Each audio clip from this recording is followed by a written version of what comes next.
तू ही रे माझा मितवा या मालिकेच्या आजच्या भागाचे लेटेस्ट त्याचबरोबर इंटरेस्टिंग अपडेट आपण आपल्या आजच्या या भागामध्ये जाणून घेणार आहोत. तर आता आपण इथे असं पाहतो की ताई ही अर्णवला म्हणत असते, चिंटू तू तिकडे नको जाऊस. अर्णव म्हणत असतो, ताई तुला कळतंय का तू काय बोलतेस ते? अगं मिस इंदौरच्या बाबांचा अपघात झाला आहे, तिकडे त्यांना मदतीची गरज असू शकते.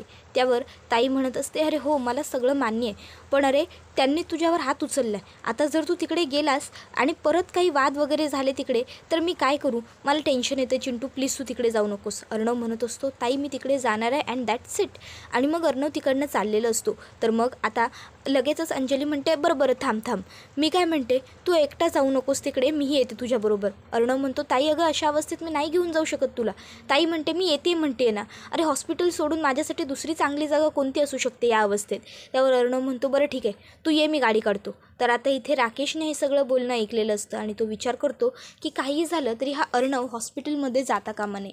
तर आता वल्लरी मामी ही आकाशला ओरडत असते. ती म्हणत असते की त्या मुलीचा तुझ्याकडे नंबर कसा काय? ती तुला फोन का करते? हे बघा, त्या नम्रताने तुझ्याशी बोललेलं मला अजिबात आवडणार नाही आहे आकाश, कळलं ना तुला?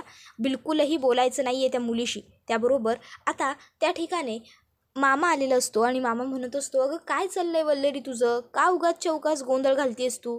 का भांडताय? त्याबरोबर वल्लरी म्हणायला लागते, ओ हे बघा तुम्ही आम्हा दोघांच्या मध्ये पडू नका, आम्ही मायलेक बोलतोय ना. आणि आकाश तू त्या मुलीशी बोलायचं नाही. आकाशला मामा विचारतो, कोणती मुलगी आकाश? त्यावर आकाश सांगत असतो, अहो बाबा नम्रताच्या वडिलांचा अपघात झाला आहे, तर तिने ते सांगण्यासाठी मला कॉल केला होता, तर आई त्याच्यावरून बोलते. त्याबरोबर लगेचच आता मामा म्हणत असतो, वल्लरी हे बघ, या विषयावरून उगाच वाद घालत बसू नको. आणि वल्लरीच्या नम्रताच्या बाबांचा अपघात झाला आहे? वल्लरी प्रसंग काय, वेळ काय, काळ काय तुला कळतं का गं? तू काय बोलतेस ते? कशावरूनही भांडशील का? त्याबरोबर लगेचच आता वल्लरी म्हणत असते, ओ एवढी कोणती मोठी गोष्ट झालेली नाही आहे, त्या ईश्वरीच्या बाबांचा साधा ॲक्सिडेंट झाला आहे. त्याबरोबर आता ते दोघंजणं भांडायला लागतात. आकाश म्हणतो, गप्प बसा, ही भांडण्याची वेळ नाही आहे, आणि तिकडनं स्वतःच निघून जातो. त्याबरोबर मामा आकाशच्या पाठी निघून जातात. तर वल्लरी ठरवते, चला ताईंचे कान भरले पाहिजे. त्याबरोबर आता ती कान भरायला निघालेली असते. तर दुसरीकडे आता आई इशूला विचारते, इशू इथे घेतील ना गं डॉक्टर आणि नर्सेस चांगली काळजी, की थांबूया आपण आणखीन थोडा वेळ बाबांजवळ? त्याबरोबर आता इशू म्हणत असते, आई अगं आपल्याला थांबायची आता गरज नाही, आपण घरी जाऊया. आणि तसंही आता इथे नमुताई आणि आत्या आहेत ना, त्या घेतील ना बाबांची काळजी. आणि डॉक्टर आणि नर्सेसना बरोबर माहिती असतं पेशंटला कधी कोणतं औषध द्यायचं, कधी काय करायचं सगळं. आपण चल घरी जाऊया. आणि मग ते 2 पावलं पुढे येतात. इतक्यात आई म्हणते, इशू अगं पण पैशांचं काय? पैशांचं तर आपण अजून काही केलेलंच नाही आहे. इशू म्हणत असते, आई तू कशाला काळजी करतेस? गणू बाप्पा आहे ना आपल्याबरोबर, होईल सगळं व्यवस्थित, तू काळजी नको करूस. होईल सगळं चांगलं, ठीक होईल सगळं, तू चल माझ्याबरोबर. आणि मग इशू आईला घेऊन आता तिकडनं घरी चाललेली असते. इतक्यात आता आईला गरगरायला लागतं. इशू म्हणते, आई काय होतंय तुला? आई काय होतंय? आई म्हणत असते, इशू मला अचानक गरगरतंय गं, चक्कर वाटतंय, काही कळत नाही आहे. आई लगेचच डोक्याला हात लावते. इशू आईला म्हणते, आई तू शांत हो, ये इथे बस. आणि मग इशू आईला तिथे चेअरवरती बसवते आणि म्हणते, तू थांबा इथेच, मी डॉक्टरांना घेऊन येते, आपण बघूया, तुला काही नाही होणार आई, मी आले. आणि मग इशू आता डॉक्टरांना आणण्यासाठी तिकडनं निघून जाते. तोपर्यंत आता इथे राकेशने येऊन आजीचे कान भरायला सुरुवात केलेली असते. आई आजी अहो अर्णवला आपल्या कळत नाही आहे. अहो त्या दिवशी त्यानेच त्या ईश्वरीच्या बाबांना भेटला होता, त्यावेळेस तिच्या बाबांनी त्याच्या कानाखाली लगावून दिली होती. आता जर हा त्यांना बघायला गेला तर मीडियावाले काय उचलून धरतील माहिती आहे? की अर्णवराजे शिर्केने बदला घेण्यासाठी संजय देसाईंचा अपघात घडवून आणला. उगाच आपल्या अर्णवने एवढ्या वयात जी अब्रू कमवली आहे, जे नाव कमवलं आहे, सगळ्याचा उगाच नाश होईल. काळजी वाटते मला, म्हणून मी हे सगळं सांगतो. जर अर्णवला एवढीच ईश्वरीच्या बाबांची काळजी वाटत असेल ना, तर मी एक काम करतो, हवं तर मी स्वतः जातीने जातो तिथे आणि मी थांबतो तिथे, पण आपल्या अर्णवला नका पाठवू. त्यात आपला अर्णव आहे तापट डोक्याचा. उगाच जर तिथे गेला आणि एकाचं दोन उगाच काही बोलून बसला तर किती बरं प्रॉब्लेम होईल, तुम्हाला कळतंय का? अहो मी अशा कोर्टात रोज कितीतरी केसेस बघतो, म्हणून फक्त मला एवढंच वाटतंय की आपला अर्णव हे अशा एखाद्या कोणत्या तरी केसमध्ये अडकू नये, म्हणून फक्त मी बोलतो. प्लीज म्हणजे बघा, शेवटी तुमच्यावर निर्णय आहे. तुम्हाला जर योग्य वाटलं तर तुम्ही जाऊ द्या अर्णवला, नका अडू. पण माझं तर हेच मत आहे की तुम्ही अर्णवला जाऊ देऊ नका. थांबवा तुम्ही त्याला तिथे जाण्यावाचून. अहो, तो जरी तिथे गेला नाही ना तरी तिथे काहीच फरक पडणार नाही आहे. आणि जर तिथे त्या ईश्वरीला मदतीची गरज असती तर तिने स्वतःहून फोन केला असता ना. आपल्या अर्णवला जाण्याची काय गरज आहे. बघा, म्हणजे तुम्ही त्याबरोबर वल्लरी त्या ठिकाणी आलेली असते आणि वल्लरीने सुद्धा आता त्या दोघांचं हे बोलणं ऐकलेलं असतं. वल्लरी म्हणते, आई, मला सुद्धा जावई बापूंचं म्हणणं पटतंय. अहो बघा ना, अर्णव जर उगाच तिथे गेला आणि काहीतरी एकामाचं दुकान झालं तर किती महागात पडेल ते. आणि त्याशिवाय उगाचच्या उगाच जर त्या ईश्वरीच्या आईने किंवा त्या ईश्वरीने काही इश्यू क्रिएट केला, आपल्या अर्णवबरोबर भांडण वगैरे केलं तर हॉस्पिटलमध्ये तमाशा होईल आणि शेवटी आपल्या नावाची खराबी होईल. मला सुद्धा असंच वाटतंय. जावई बापू जे म्हणतायत ते योग्य आहे. तुम्ही थांबवा अर्णवला, जाऊ देऊ नका त्याला, थांबवा त्याला. त्याबरोबर लगेचच आजी म्हणत असते, जावई बापू तुम्ही एक काम करा, तुम्ही स्वतः हॉस्पिटलला जा. मी अर्णव हॉस्पिटलला कसा जातो ना तेच बघते. बरोबर थांबवते मी त्याला, फक्त तुम्ही जाल ना. त्याबरोबर लगेचच आता इकडे तो म्हणायला लागतो की हो हो, अहो आजी असं काय करताय, मी जाणार नाही असं वाटतंय का तुम्हाला. मनातल्या मनात म्हणत असतो, चला झालं आता आपलं काम, पुढचं म्हातारी बरोबर सांभाळून घेईल. त्याबरोबर इथे आता इशू ही डॉक्टरांना विचारत असते, डॉक्टर काही सिरियस नाही आहे ना, काळजी करण्यासारखं नाही आहे ना काही आईच्या बाबतीत. त्यावर डॉक्टर लगेचच आता तिला चेक करतात आणि इशूला सांगत असतात की नाही, काळजी करण्यासारखं फार काही नाही आहे, पण थोडं आहे टेन्शन घेण्यासारखं. कारण सध्या त्यांनी कसल्या तरी गोष्टीचा खूप त्रास घेतला आहे, ताण आला आहे त्यांच्या डोक्यावर, त्यामुळे हे एवढं सगळं घडतं. मी काय म्हणते, तुम्ही तुमच्या एखाद्या रिलेटिव्हला बोलवून घ्या, म्हणजे तुमची धावपळ कमी होईल. त्यावर इशू म्हणत असते, ॲक्च्युली डॉक्टर ह्याच हॉस्पिटलमध्ये वरच्या फ्लोअरवर माझे बाबा ॲडमिट आहेत आणि आईला गरगरलं म्हणून तिला खालच्या फ्लोअरवर आणलं आहे. म्हणून मी खरं तर माझ्या आत्याला आणि आईला बहिणीला सांगितलेलं नाही आहे. माझी आत्या आणि ताई वरच्या फ्लोअरवर बाबांजवळ आहेतच. त्याबरोबर डॉक्टर म्हणतात, ओके, नो इश्यूज, तुम्ही आईची काळजी घ्या व्यवस्थित, त्यांना वाटेल लवकर बरं, टेक केअर.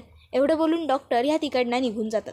आता इशू ही विचार करत असते, ह्या मुंबईमध्ये ओळखीची व्यक्ती म्हणजे फक्त एकच आहेत, अर्णव सर. काय करू का त्यांना फोन. इशू तिचा मोबाईल हातात सुद्धा घेते, पण नंतर पुन्हा तिला बाबांचे शब्द आठवतात. या आजच्या नंतर अर्णव सोबत कोणीही कोणत्याही प्रकारचा संबंध ठेवायचा नाही, सगळ्यांनी त्याचा नंबर बंद करून टाकायचा. तर आता इथे ताई आणि अर्णव हे दोघंजणं निघालेले असतात. अर्णव म्हणत असतो, ताई आपली मदत हवी असेल तिथे, चल आपण लवकरात लवकर निघायला हवं. त्याबरोबर आता त्या ठिकाणी वल्लरी मामी आणि आजी आलेले असतात. त्या दोघी म्हणत असतात की कुठे चाललाय तुम्ही. त्याबरोबर लगेचच अर्णव म्हणत असतो, आजी अगं ते ईश्वरीच्या बाबांचा अपघात झाला आहे, तर आम्ही दोघंही तिकडेच चाललो आहे, त्यांना मदतीची काही गरज वगैरे असू शकते ना म्हणून. त्याबरोबर लगेचच आता आजी म्हणत असते, तू तुझ्या गरोदर बहिणीला तिकडे घेऊन चालला आहेस, तुला काही वाटत नाही आहे का. अर्णव म्हणत असतो, आजी अगं मी म्हटलं होतं ताईला तू येऊ नकोस म्हणून, पण ताई मला म्हणाली की. त्याबरोबर आता अंजली ताई स्वतःच सांगायला लागते, आजी अगं मीच म्हणाले मी येते तुझ्याबरोबर म्हणून, उगाच एकटा कशाला ना हॉस्पिटलमध्ये पाठवायचं म्हणून मी जात होते. त्याबरोबर लगेचच वल्लरी म्हणायला लागते, अरे अर्णव, ज्या माणसाने तुझ्या कानाखाली मारली, तुला त्या माणसाची एवढी काळजी आहे, तू कशाला जातोय त्याच्यासाठी हॉस्पिटलला, काय गरज आहे. त्याबरोबर आता त्या ठिकाणी अविनाश आलेला असतो. अविनाश आता म्हणत असतो की आई हे बघ, मला वाटत नाही की ही वेळ ह्या सगळ्या गोष्टी, ह्या सगळ्या हेवेदाव्यांना लक्षात ठेवण्याची आहे. ही वेळ आता सध्या ईश्वरीला मदत करण्याची आहे आणि अर्णवने तिकडे जावं असं मलाही मनापासून वाटतंय. त्यामुळे प्लीज तू उगाच त्याला थांबवू नकोस. त्याबरोबर आजी ही लगेचच मामाला म्हणते, अविनाश तू जरा गप्प बस. आणि हे बघ चिंटू, तू अजिबातच त्या ठिकाणी जायचं नाही आहेस. मला जावई बापूने तू त्या ठिकाणी गेल्यानंतर किती काय काय गडबड होऊ शकते ते सगळं आधीच सांगितलं आहे, त्यामुळे तू तिकडे जायचं नाही आहेस. अरे तू तिकडे गेलास आणि त्या ईश्वरीच्या आईने, तिच्या आत्याने उगाच तुला जर काही नको नको ते बोलल्या तर. हे बघ, एकदा त्या ईश्वरीच्या बाबांनी तुझा अपमान केला आहे, तो मी विसरलेले नाही आहे. तू विसरशील पण मी नाही. पुन्हा तू तिकडे जाणार नाही आहेस. त्याबरोबर अर्णव म्हणत असतो, आजी अगं त्यांचा काय. इतक्यात तो बघतो की अंजली शेजारीच उभी आहे. मग तो शांतपणे म्हणतो, आजी अगं त्यांचा काय संबंध इथे, तू त्यांना का मध्ये इन्व्हॉल्व करतेस. त्याबरोबर लगेचच अंजली म्हणत असते, आणि हे आले कधी.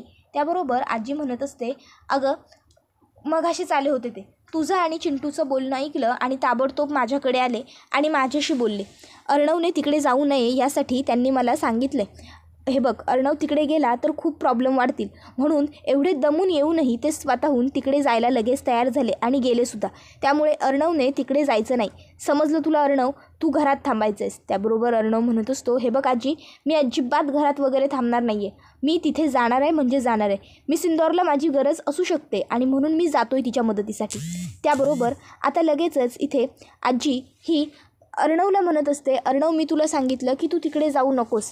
तू तिकडे गेल्याने तिथे आणखीन जास्त अडचणी वाढू शकतात.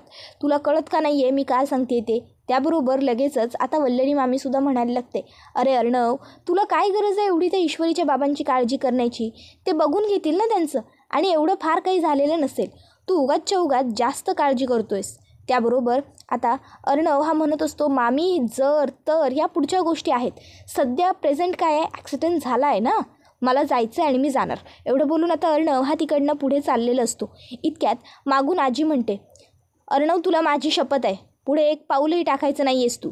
त्याबरोबर मात्र आता आजीने शपथ दिल्याबरोबर अर्णवची पावलं जागेवरच स्तब्ध होतात. आजीलासुद्धा हे सगळं करताना वाईट वाटत असतं, पण तिच्याकडे हे सगळं करण्यावाचून पर्याय नसतो. कारण जर आजीने असं केलं नाही तर अर्णव तिचं ऐकणारच नाही, ही गोष्ट अगदी तिला ठामपणे माहीत असते. मग आता अर्णव हा खोलीत एकटाच येऊन रडत बसलेला असतो. अर्णवला घडलेल्या प्रसंगाचं खूप वाईट वाटत असतं. त्याला ईश्वरीकडे जायचं असतं, पण आजीमुळे जाता येत नसतं. तर दुसरीकडे इशूलासुद्धा अर्णवची मदत हवी असते. अर्णवची तिला गरज असते, पण अर्णव तिच्याकडे येत नसतो. या गोष्टीचं तिलाही वाईट वाटत असतं. तर दुसरीकडे आपण पाहतो की अर्णवला इशूबरोबर घालवलेले सुंदर क्षण आठवायला लागतात. ते दोघंजणं बदलापूरला जात असताना पाऊस पडला होता आणि पावसात ते दोघं किती छान भिजले होते. तो प्रसंग त्याला आठवतो आणि इतक्यात लगेच त्याला आठवतं की आज त्याला तिची गरज आहे आणि तरीही तो तिथे पोहोचू शकत नाही आहे, कारण त्याला त्याच्या आजीने शपथ घातली. तर आता इथे इशू ही बेडवरती बसलेली असते आणि बसल्या बसल्या तिलाही तिच्या आईबाबांचे चेहरे सतत आठवत असतात. बाबांना ऑक्सिजन मास्क लावलेलं असतो, डोक्याला पट्टी लावलेली असते, हाताला सिरिंज लावलेलं असतं, सलाईन लावलेलं असतं. तर दुसरीकडे आईलासुद्धा डॉक्टरांनी हॉस्पिटलमध्ये ॲडमिट करून घेतलेलं असतं, सलाईन लावलेलं असतं. ते सगळं इशूला आठवत असतं आणि ते सगळं आठवून इशूला आणखीन जास्त त्रास होत असतो. तिचे डोळेसुद्धा साधे बंद होत नसतात आईबाबांच्या काळजीमुळे. तर दुसरीकडे आपला अर्णवलासुद्धा ईश्वरीच्या बाबांनी त्याच्या मुस्कटीत मारलेला प्रसंग आठवत असतो. इशू त्याच्यापासून दूर जात असलेला प्रसंग आठवत असतो आणि मग आता तो ईश्वरीचा फोटो बघत लॅपटॉपवरती तसाच बसून राहिलेला असतो. त्याला कळत नसतं की आपण काय करू शकतो. तर आता दुसरीकडे आपण पाहतो की अर्णव हा शांत बसलेला असताना त्याला आता ईश्वरीची ओढणी त्याच्या डोक्यावरती गेली होती. तो प्रसंगसुद्धा आठवायला लागतो. आता एक एक प्रसंग आठवून अर्णव हा अगदी भावूक होत चाललेला असतो. इतक्यात सकाळी आता आई आणि इशू ह्या दोघीही जणी हॉस्पिटलला जायला निघालेल्या असतात. आई घाई करत असते हॉस्पिटलला जाण्याकरता. तर इशू म्हणत असते, आई आई आई थांब, तुझी काय घाई चालली आहे? हे बघ, आज तू माझ्याबरोबर हॉस्पिटलला येऊ नकोस. काल डॉक्टरांनी काय सांगितले लक्षात आहे ना तुझ्या? आज तुला घरी राहून आराम करायचा आहे. त्यावर आई म्हणत असते, इशू हे बघ, मी इथे आराम वगैरे नाही करू शकणार, मला नाही जमणार. मी येते तुझ्याबरोबर हॉस्पिटलला, आपण दोघीही निघूया लवकर, चल. त्याबरोबर त्या ठिकाणी नमुताई आलेली असते. नमुताई घरी रडत आलेली असते. आई आई असं ओरडत ती येते. त्याबरोबर आई म्हणते, काय झालं आहे नमू, का रडत आली आहेस तू? इशूसुद्धा विचारते, ताई काय झालं आहे, बोल ना. त्यावर ती म्हणायला लागते, आई आपले बाबा. त्याबरोबर आई म्हणते, काय झालं आहे नमू, बोल पटकन. नमू म्हणत असते, आई बाबा. त्याबरोबर लगेचच आता आई ओरडते, नमू बोल पटकन, काय झालं बाबांना? त्याबरोबर नमुताई आता रडतच सांगत असते, आई आपल्या बाबांना खूप सिरियस कंडिशन आलं आहे गं. अगं ते कुठल्याच मेडिसिनना रिस्पॉन्स करत नाही आहेत. डॉक्टर म्हणतात की खूप अवघड सिच्युएशन आहे, खूप क्रिटिकल कंडिशन आहे गं बाबांची. त्याबरोबर हे ऐकून इशूच्या पायाखालची जमीनच सरकते. इशू जागेवरती खालीच पडते आणि म्हणत असते, नाही, माझ्या बाबांना काही नाही होऊ शकत. माझे बाबा बढिया होणार आहेत. माझे बाबा बरे होणार म्हणजे होणार. मला माहिती आहे बाबांना काहीच नाही होऊ शकत. बाबा बरे होणार बाबा बरे. त्याबरोबर आता आई तर स्तब्ध तिथे तशीच उभी राहिलेली असते. नमुताई इशूकडे येते आणि इशूला म्हणत असते, हो इशू, शांत हो इशू, काही नाही होणार बाबांना, बाबा बरे होतील, शांत हो इशू. इशू ढसाढसा ढाय मोकळून रडत असते आणि मग आता इशू ही रडत असते. नमुताई तिला शांत करत असते. इशू लगेचच रडता रडता आईकडे बघते. तर आई इशूला म्हणते, इशू चल, आपल्याला इथे थांबून चालणार नाही, आपल्याला हॉस्पिटलला जायचं आहे, तू चल माझ्याबरोबर. त्याबरोबर इशू म्हणत असते, नाही मी नाही येणार हॉस्पिटलला आई. अगं मी बाबांना त्या अवस्थेत बघूच शकत नाही, मला नाही यायचं हॉस्पिटलला. बाबा बरे होणार, बाबांना काहीच नाही होणार, बाबा बरे होणार. इशू आता बडबडत असते आणि मग ती ताबडतोब तिकडनं उठते आणि सरळ तिच्या खोलीत निघून जाते. खोलीत येते आणि आता खोलीचा दरवाजा बंद करून स्वतःला आत कोंडून घेते आणि ढसाढसा ढाय मोकळून रडायला लागते. आणि आता खाली तशीच बसून जाते आणि गणूबाप्पाकडे प्रार्थना करायला लागते.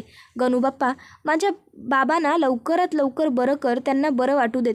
पाठीशी उभा राहा गणूबाप्पा, माझे बाबा सुखरूप या सगळ्यातना बाहेर पडू देत. त्याबरोबर आई लगेचच नमुताईला म्हणते, नमू चल, आपल्या दोघींना जायला हवं, चल चल लवकर आपण निघूया. नमुताई म्हणते, हो आई चल, लवकर निघू आपण. त्याबरोबर पुन्हा आई म्हणते, नाही नको थांब नमू, तू माझ्याबरोबर येऊ नकोस. इशू इथे घरात एकटी आहे, इशूला तुझी गरज आहे, तू इशूबरोबर घरीच थांब, मी जाते हॉस्पिटलमध्ये, काळजी करू नकोस, घर व्यवस्थित सांभाळ, घरातली काळजी घे. नमुताई होकार देते. आता आई मात्र स्वतःची पर्स घेते आणि ताबडतोब तिकडनं हॉस्पिटलला जायला निघालेली असते. तर दुसरीकडे आत्ता कुठेतरी जाऊन अर्णवला जरा झोप लागलेली असते. आता अर्णव हा इशूचा फोटो बघत तसाच झोपी गेलेला असतो. आता इतक्यात त्या ठिकाणी मामा येतो. मामा अर्णवला उठवणार असतो, पण अर्णव इतक्या दिवसांनी इतका शांत आणि गाढ झोपलेला असतो की मामाला इच्छा होत नाही अर्णवला उठवण्याची. तो मागे परत चाललेला असतो. इतक्यात अर्णवच जोरात ओरडत उठतो, मिस इंदौर. त्याबरोबर मामा अर्णवला म्हणतो, अर्णव अरे काय रे, काय झालं? मी आहे, शांत हो, रिलॅक्स, काय झालं? अर्णव म्हणत असतो, मामा काय माहिती का, पण काहीतरी नक्की वाईट घडतं आहे असं वाटलं रे, म्हणून पटकन मिस इंदौर असं तोंडातून आलं. त्या राकेशने माती खाऊन ठेवली, आजीला या सगळ्यात इन्व्हॉल्व केलं आहे. मला असं झालं आहे, कधी एकदाचं मी मिस इंदौरकडे जातो आणि तिला सांगतो आहे, तिला लवकरात लवकर जाऊन सांगितलं पाहिजे की तू राकेश तिच्या आयुष्यातला खूप मोठा क्रायसिस आहे ते. त्याबरोबर मामा अर्णवला म्हणतो, अर्णव शांत हो, ये इथे बस. अर्णव बसून घेतो. तर मामा आता अर्णवला समजावून सांगतो, हे बघ अर्णव, आता सध्या ईश्वरीला ऑलरेडी खूप टेन्शन आहे, तिच्या घरात एवढे सगळे प्रॉब्लेम सुरू आहेत, कॉम्प्लिकेशन्स आहेत. त्यामध्ये ही गोष्ट जर तू तिला सांगितलीस तर ती सध्या तिला सहन होणार नाही आहे. त्यामुळे हे बघ, आता सध्या तू ईश्वरीला यातलं काही सांगू नकोस. एकदा का तिचे बाबा शुद्धीवरती आले की मग तू या विषयावरती तिच्याशी बोल, पण आत्ता या विषयावरती तू तिच्याशी बोलायला नको. हा विषय सध्या तरी तिच्यासाठी चांगला नाही आहे, कळतं आहे का तुला?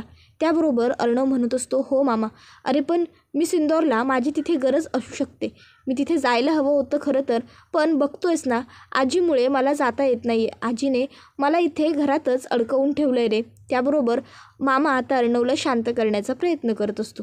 तर दुसरीकडे आपण पाहतो की इथे नमुताई दरवाजा ठोठावत असते. इशूला म्हणत असते, इशू प्लीज दरवाजा उघड ना, इशू माझ्यासाठी, ऐक ना, तुला नमुताईची शपथ आहे, इशू प्लीज दरवाजा उघड, इशू ऐक ना माझं. पण इशू काहीच ऐकत नसते, ती दरवाजा उघडतच नसते, ती खूप ढसाढसा रडत बसलेली असते. त्याबरोबर आता लगेचच इथे नमुताई ही काय करावं असा विचार करत असते. तर दुसरीकडे आता अर्णव म्हणत असतो, मामा, आपल्या ओळखीची कोणी अशी व्यक्ती आहे का की जी ईश्वरीकडे जाऊ शकते? मी नाही, पण कमीत कमी ती तर जाऊन इशूला मदत करू शकते ना. तर दुसरीकडे आपण पाहतो की आता नम्रता ही आकाशबरोबर फोनवर बोलत असते. ती त्याला सांगत असते की खूप अवघड परिस्थिती आहे इथे, अहो इथे इशूने स्वतःला कोंडून घेतलं आहे खोलीत, ती ऐकतच नाही आहे काही, खूप रडती आहे मगापासून, आणि तिकडे बाबा हॉस्पिटलमध्ये सिरियस आहेत, मला काहीच समजत नाही हो मी काय करू ते. तर दुसरीकडे आता राकेश हा घरी आलेला असतो आणि तो आता आजीला आणि अंजलीला सांगत असतो की आता ईश्वरीच्या बाबांची तब्येत ही अगदी व्यवस्थित आहे आणि सगळ्यात महत्त्वाचं म्हणजे त्यांना आपल्या मदतीची वगैरे काही गरज नाही आहे, ते एकदम व्यवस्थित आहेत, मी स्वतः जाऊन सगळी खात्री जमा करून आलो आहे. त्याबरोबर आता हे ऐकून अंजलीला आणि आईला म्हणजेच सुभद्राला जरा बरं वाटतं. त्याबरोबर हा व्हिडिओ इथेच संपतो. व्हिडिओ आवडला तर व्हिडिओला लाईक करा, चॅनलवर नवीन असाल तर चॅनलला सबस्क्राईब करा आणि बेल आयकॉन आठवणीने प्रेस करा. धन्यवाद.